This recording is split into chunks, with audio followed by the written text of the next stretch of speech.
The release of Battle Spirits Saga's second booster set, False Gods, is just around the corner.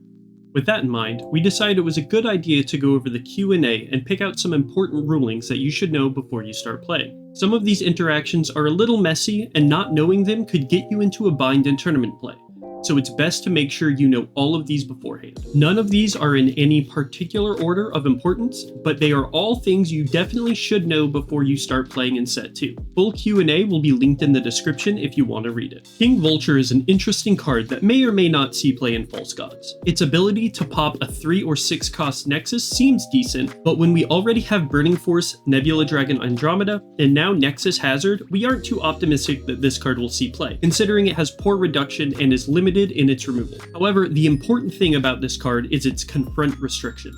King Vulture gains Confront when your opponent has a spirit with a wind summoned effect on field. The interesting part about that is, if they are able to remove their own spirit during flash timing by paying cores or using a magic card like Deadly Balance so they no longer have a spirit with a wind summoned effect, King Vulture will lose Confront mid-battle.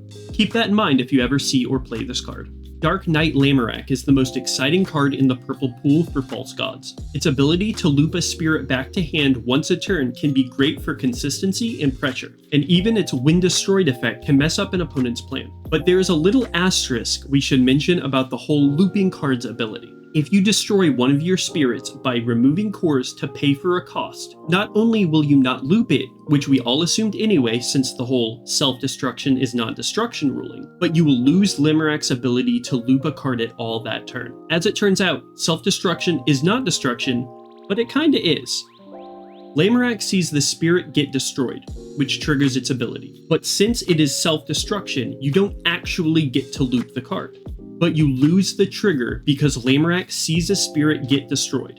Confused? So was I. The important part you should remember is that if you want to loop a spirit, make sure you don't destroy your first spirit by removing cores from it to pay for a cost. Destroy it by conventional means.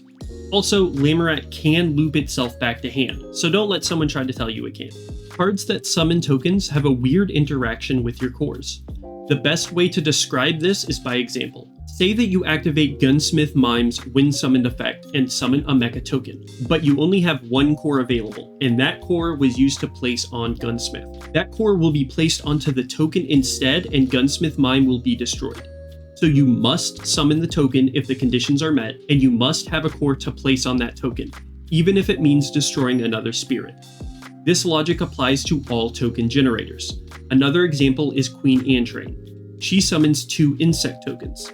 Let's say you have no spirits on field and use all but 2 cores to summon Antrain, and you place those cores on her. Her effect activates and you summon 2 insect tokens. Well, those tokens must have cores placed onto them, and as a result, you must remove those cores from Antrain for the tokens, destroying Antrain in the process. So make sure you're careful when summoning tokens. Ice Goddess Frig. Alright, this one is kind of a ruling nightmare, so let's get into it. Frig forces a player to pay a core for each card drawn outside the draw step. This effect cannot be superseded or stopped. If you draw 2 from Star Blessed Draw, you must pay 2 cores. This is an effect for both players, so even the player that controls Frig must pay for cards drawn outside the draw step. If you have the cores, you must pay them, even if it means destroying your own spirits by removing cores to pay for it. Frig can also stop you from drawing in the middle of a card's effect if you no longer have enough cores to pay for it. Let's say you are a madman and burst a Star Blessed Draw, and pay the additional cost to draw 4 cards while Frig is on the field. So you will draw 2, and you must immediately pay 2 due to Frig's ability. Then you will pay for Star Blessed Draw in order to draw the other 2 cards. If you only have 1 core left, you draw 1, pay 1, and you will not draw the 4th card. If you run out of cores, you run out of draws.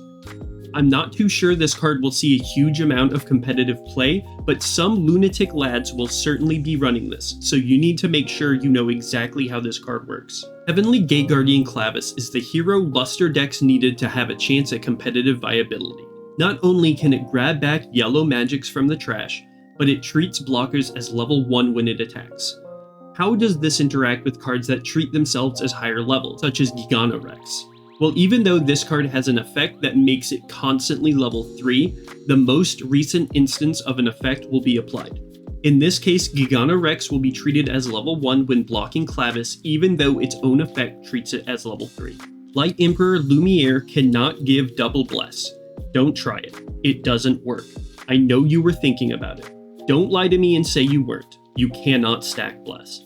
Volcanic Canyon does not interact with cards like Tin Sword Saint, Starblade Dragon, or any other card that states an effect when additional cards are drawn. Volcanic Canyon doesn't actually make you draw a card.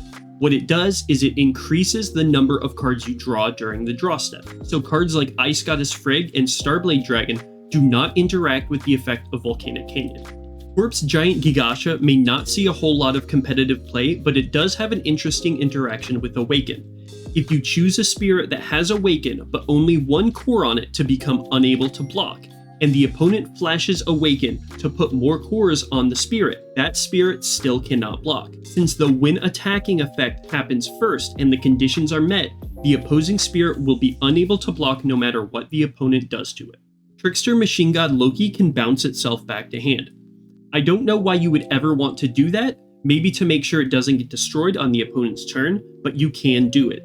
Since Loki can bounce Nexus or Mecha Spirits, and Loki itself is a Mecha Spirit, it can bounce itself. Do with that information what you will. Winged Godmech Grand Woden forces the opponent to discard a card as an additional cost to play a magic card. This cost cannot be superseded or interrupted in any way. If the opponent only has a single card in hand and it is a magic card they want to play, they cannot play it since they cannot fulfill the condition of discarding a card in order to play it. And that's 10 False Gods rulings you should know. I didn't expect this to be a top 10 video, but it just turned out that way. Most of the other rulings are common sense or just there as disclaimers, but the entire Q&A page will be linked in the description for those that want to read it. If you found this video helpful, make sure to hit like and subscribe. It helps out a lot more than you think. A big shout out to Kingslayer Cards for sponsoring our channel.